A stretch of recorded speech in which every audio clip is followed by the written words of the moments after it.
Hello दोस्तों, मैं दिनेश कुमार आपके अपने चैनल नेसी क्लासेज पे आपका स्वागत करते हैं। तो आज देखेंगे हम हृदय की कार्यविधि, यानी हम आज हृदय के बारे में पढ़ेंगे। तो स्टार्टिंग में आपको बता देता हूँ, जितना मैटर आपको लिखा हुआ है ये आपके लिए सभी एग्ज़ाम यानी कंपटीशन एग्ज़ाम के लिए और 10th क्लास 12th क्लास के लिए सफिशियंट है। तो अब देखेंगे हम हृदय के बारे में। फर्स्ट पॉइंट है, हृदय एक पंप की तरह कार्य करता है। यानी पंप की तरह कैसे कार्य करता है, जैसे कि हमारे पास में मोटर पंप होता है घर पे, जो बेसिकली एक पाइप को हम टैंक में लगा देते हैं और फिर उसको हम ऑन करते हैं तो दूसरे पाइप से वो पानी निकालना स्टार्ट कर देता है। तो इस प्रकार कार्य करता है। तो एक चैम्बर होता है जो, यानी बेसिकली हमारे हृदय में 4 चैम्बर होते हैं, जिनमें से बायां आलिंद बायां निलय होता है और दायां निलय और दायां आलिंद होता है। उसी प्रकार आगे देखते हैं हम, मानव हृदय एक पंप की तरह कार्य करता है। दूसरा पॉइंट है, स्तनधारियों के हृदय में 4 कोष्ठ यानी 4 चैम्बर होते हैं, फिर 4 कोष्ठ होते हैं। 4 चैम्बर का मतलब है जैसे कि बायां निलय तो बायां आलिंद, दायां निलय और दायां आलिंद। इस प्रकार आगे देखते हैं हम, मानव हृदय में पंप करने के लिए जो विद्युत आवेग उत्पन्न होते हैं वो ऐसे नोड से उत्पन्न होते हैं। यानी जो मानव हृदय वो पंप करता है तो उस पंप करने की जो क्रियाविधि उत्पन्न होती है वो ऐसे नोड से होती है। अब ऐसे नोड होता है कहाँ पे, वो ऐसा नोड होता है यहाँ पर, यानी दाएं निलय के पास में। तो ये दाएं निलय के पास में ऐसे नोड होता है। यानी अब किसी भी कारणवश यदि दायां निलय यानी हम बोले तो ऐसे नोड खराब हो जाता है, तो ऐसे नोड खराब हो जाता है तो उसके बाद में हम एक आर्टिफिशियल यानी कृत्रिम एक पेस मेकर लगाते हैं। तो उसके बाद में दोबारा से हमारा हृदय वो कार्य करना स्टार्ट कर देता है। इसके बाद देखेंगे हम, यदि ऐसे नोड खराब हो जाता है तो उसकी जगह हम आर्टिफिशियल यानी कृत्रिम पेस मेकर लगाते हैं।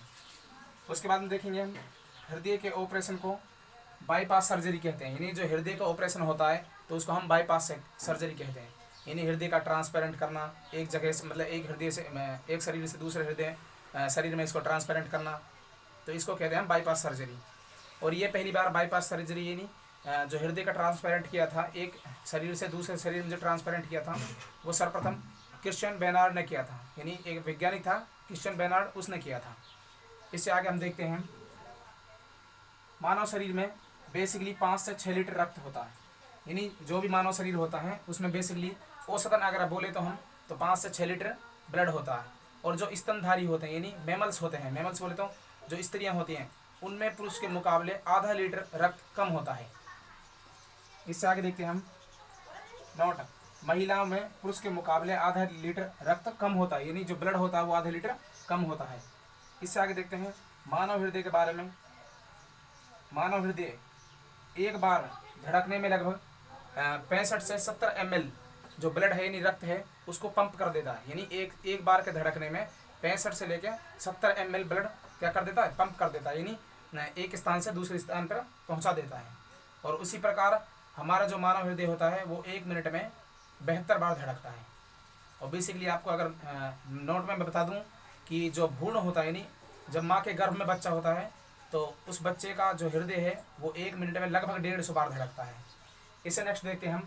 अब देखेंगे हम मानव हृदय।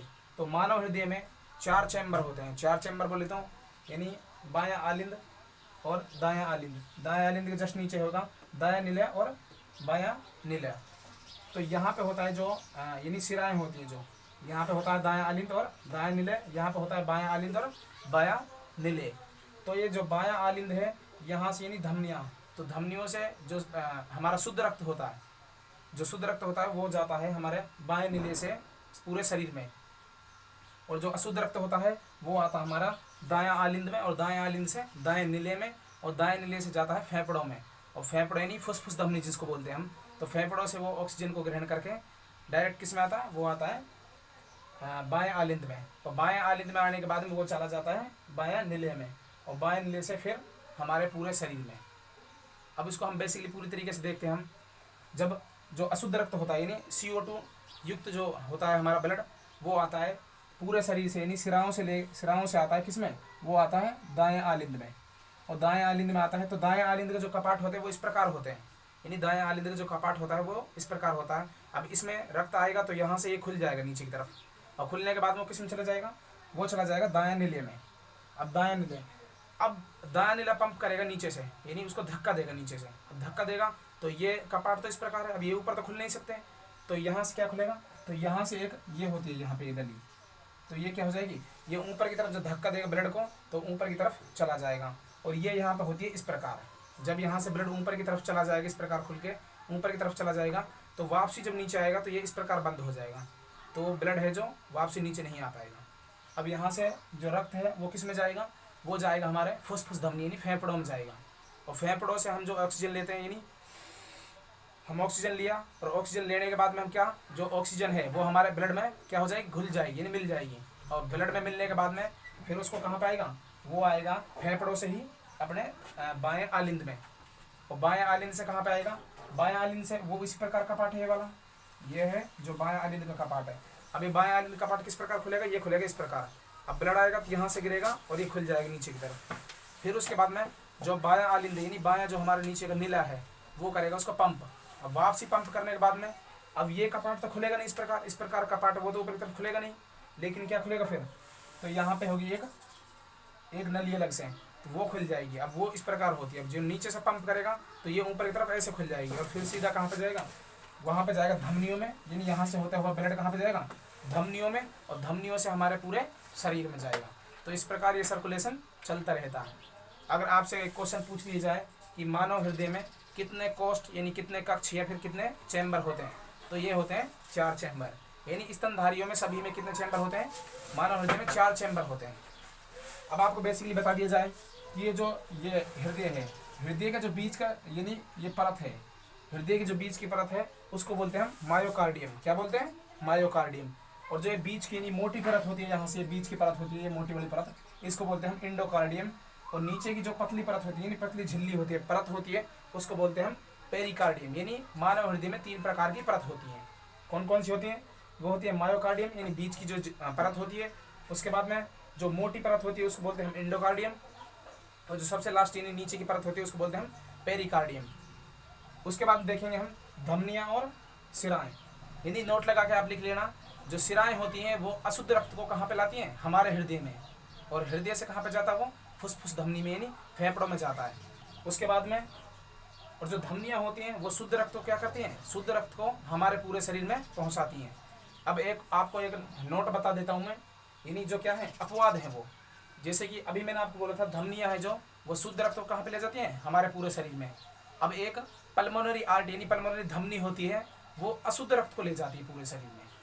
और उसके बाद में मैंने बताया था आपको सिराएं, जो सिरा होती हैं वो अशुद्ध रक्त को लेके जाती हैं, लेकिन एक पल्मोनरी धमनी वो सिरा होती है जो क्या करती है, वो शुद्ध रक्त को लेके जाती है। और ये दोनों क्या है, अपवाद हैं ये। उससे नेक्स्ट देखते हैं हम, तो मानव हृदय है वो 1 मिनट में 72 बार धड़कता है। उसके बाद में है, लेकिन जो भ्रूण अवस्था में होता है यानी भ्रूण अवस्था में जो बच्चा होता है, माँ के गर्भ में जो बच्चा होता है, उसका जो हृदय है वो 1 मिनट में लगभग 150 बार धड़कता है। उसके बाद देखेंगे हम हृदय के ऊपर के भाग को, यानी ये जो ऊपर का भाग है इसको बोलते हैं हम बेस, यानी क्या बोलते हैं इसको, बेस बोलते हैं। और जो इसके नीचे का भाग होता है, ये नुकीला भाग होता है, इसको बोलते हैं हम एपिक्स। क्या बोलते हैं, इसको हम बोलते हैं एपिक्स, यानी ये नुकीला भाग होता है इसको बोलते हैं हम एपिक्स, और जो ऊपर का भाग होता है उसको बोलते हैं हम बेस। इससे नेक्स्ट देखेंगे हम, मानव हृदय का वजन लगभग क्या होता है, 300 ग्राम का होता है। जो मानव का हृदय होता है यानी पुरुषों में जो हृदय होता है वो लगभग 300 ग्राम का होता है, और जो मैमल्स यानी स्त्रियों में होता है वो उसका वजन होता है 400 ग्राम, यानी यहाँ पे है। लेकिन स्तनधारियों के हृदय में जो वजन होता है वो होता है 400 ग्राम। अब मैं आपको बता दूं कुछ बात, यानी जो इंपॉर्टेंट बात है वो आपके लिए बता दूं मैं। यहाँ पे देखो, पहली बार जो मानव हृदय यानी जो मानव का हृदय पहली बार ट्रांसपेरेंट किया था वो किया था डॉक्टर क्रिश्चियन ने। किसने किया था, डॉक्टर क्रिश्चियन ने किया था, क्रिश्चियन बर्नार्ड ने किया था। और मैं आपको बता दूं यहाँ पे मछलियों के हृदय में कितने कक्ष होते हैं, मछलियों के हृदय में होते हैं 3 कक्ष। यानी जैसे कि मैंने अभी आपको बताया था, यानी जो स्तनधारी होते हैं, मैमल्स होते हैं या फिर पुरुष होते हैं, उनके हृदय में 4 चैम्बर होते हैं। लेकिन जो मछलियों का हृदय होता है उसमें कितने चैम्बर होते हैं, उसमें होते हैं 3 चैम्बर। और मैं आपको बता दूं कि कॉकरोच होता है, वो जो कॉकरोच होता है उसके हार्ट में 13 चैम्बर होते हैं। लेकिन अगर आपको ये चीज़ ध्यान रखनी है, जो कॉकरोच का रक्त होता है यानी ब्लड होता है, वो ब्लड होता है नीले रंग का। ये बेसिकली आपने देखा होगा मनुष्य का जितना यानी स्तनधारियों का जितना भी रक्त होता है वो सब क्या होता है, लाल रंग का होता है। लेकिन जो कॉकरोच का ब्लड होता है वो होता है नीले रंग का, और जो कॉकरोच का हृदय होता है उसमें 13 चैम्बर यानी 13 कक्ष होते हैं। क्लियर। उसके बाद में देखेंगे हम मानव हार्ट है। अब इससे क्या क्या क्वेश्चन बन सकते हैं। अब इससे इंपॉर्टेंट क्वेश्चन बन सकते हैं कि मानव हृदय का वजन कितना होता है। तो मानव हृदय का लगभग वजन होता है 300 से 400 ग्राम, यानी लगभग मैं बताना आपको। उसके बाद में आपसे पूछता है कि वह कौन सी शिरा है जो शुद्ध रक्त को ले जाती है, शुद्ध रक्त को ले जाती है, उसको बोलते हैं हम पल्मोनरी शिरा। और आपसे एक क्वेश्चन और पूछा जाता है कि वह कौन सी धमनी है जो क्या करती है, अशुद्ध रक्त को ले जाती है। तो अशुद्ध रक्त को कौन सी ले जाती है, वो होती है पल्मोनरी धमनी। अब मैं आपको बता दूं कि जो हमारा शुद्ध रक्त होता है, शुद्ध रक्त कहाँ से जाता है, धमनियों से। शुद्ध रक्त जाता है धमनियों से, धमनियों से किस में जाएगा, महाधमनी में, और महाधमनी से किस में जाएगा, जो छोटी छोटी नली होती हैं उनमें सभी में जाएगा, और महाधमनियों से होकर पूरे शरीर में हमारा रक्त क्या है, जो शुद्ध रक्त होता है वो ऑक्सीजन को अपने साथ में लेके जाता है, और ऑक्सीजन के साथ में क्या होती है, ऊर्जा होती है, और पूरे शरीर में लेके जाता है। उसके बाद में जो अब अशुद्ध रक्त होगा, यानी जो CO2 युक्त जो रक्त होगा वो क्या लाएंगी, वो लाएंगे हमारे महाशिराएं। महाशिराओं से किस में आएगा, वो आएगा शिराओं में, और शिराओं से किस में आएगा, वो आएगा हमारा दायां आलिंद में, और दायां आलिंद से दाएं नीले में। ओके, यहाँ तक समझ में आगे होगा आपको। अभी से बेसिकली आगे देखते हैं हम, यानी शिराएं और धमनियों में क्या अंतर होता है। अब आपसे पूछेगा जो शिराएं होती हैं और धमनी होती हैं उनमें क्या अंतर होता है। तो शिराओं में अंतर होता है, शिराओं का मैं आपको पहले बता देता हूँ, उसके बाद में आप धमनियों का, यानी जस्ट अपोजिट होगा इन्हीं का। अब शिराएं होती हैं वो जो हमारे शरीर से अशुद्ध रक्त को लेके आती है, कहाँ तक, हृदय तक। और धमनियाँ क्या होती हैं, धमनियाँ होती हैं जो शुद्ध रक्त को पूरे शरीर तक लेके जाती है। उसके बाद में शिराएं होती हैं, जो शिराएं होती हैं वो क्या होती हैं, आकार में पतली होती हैं, लेकिन धमनियाँ होती हैं वो आकार में क्या होती हैं, मोटी होती हैं। उसके बाद में आपको देखना है जो शिराएं हैं, शिराएं रक्त को लाते समय, यानी रक्त को लाते समय वो क्या कर देती है, पिचक जाती हैं, लेकिन धमनियाँ पिचकती नहीं है। ये बेसिकली अंतर है। एक अंतर और बता सकते हैं आप, जो पल्मोनरी शिरा होती है वो क्या लाती है, शुद्ध रक्त को लेकर आती है, और जो पल्मोनरी धमनी होती हैं वो अशुद्ध रक्त को लेके जाती हैं। ये बेसिकली आपके अंतर हैं। अभी आपके बारे में मतलब ये पूरे हृदय के बारे में जितनी भी डेफिनेशन मैंने आपको बताई है ये क्लियर आपको समझ में आ गई होगी। उसके बाद में देखते हैं हम जो मानव हृदय है। मानव हृदय बिना रुके कार्य करता है, यानी ये कभी रुकता नहीं है। यदि ये रुक गया है, यदि इसकी धड़कन रुक जाएंगी तो व्यक्ति यानी मनुष्य मर जाएगा। तो ये क्या होता है, ये बिना रुके कार्य करता है। अब जो मानव हृदय होता है, मानव हृदय के अंदर से किसकी आवाज़ आती है, तो वो आवाज़ आती है लब डब की आवाज़।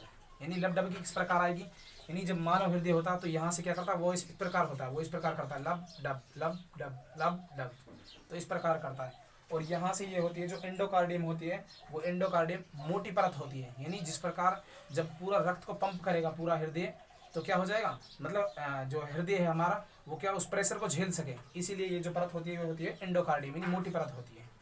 क्लियर।